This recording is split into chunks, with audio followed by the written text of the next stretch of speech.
Have you ever felt uneasy around someone new, not because they did anything wrong, but because something about their presence felt like a threat? It wasn't aggression, it wasn't hostility, it was a subtle comparison happening in real time.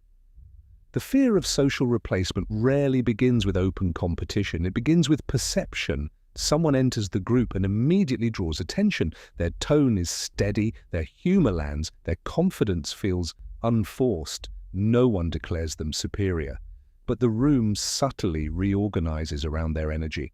What you feel internally is contraction, a tightening that doesn't fully make sense. You begin measuring yourself against them. You monitor reactions. You track who laughs at their comments and who looks toward them when decisions form. That monitoring becomes visible. Social systems constantly evaluate relative value, not in moral terms but in signal strength. Who anchors attention? Who stabilizes mood? Who appears least concerned with being accepted? These signals redistribute weight inside hierarchy. Fear of replacement is not irrational. It is recognition of shifting alignment. If someone embodies qualities the group is currently prioritizing, the structure adapts. Often, this shift is not malicious. Groups move toward perceived momentum. The new person may simply reflect qualities that feel central in that moment. But when you react by accelerating approval-seeking or increasing output, the imbalance can intensify. Notice what happens when contraction leads to overcompensation.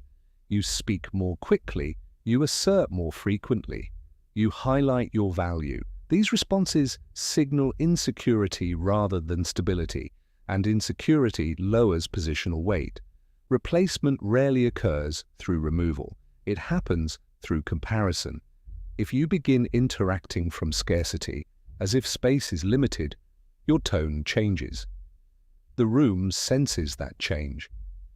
Watch what shifts when comparison quiets internally, when posture steadies, when presence is not defined against someone else's signal. Hierarchies adjust around perceived calm, not urgency. The fear itself is information. It reveals that you detected movement in the structure, but the reaction determines whether that movement becomes displacement.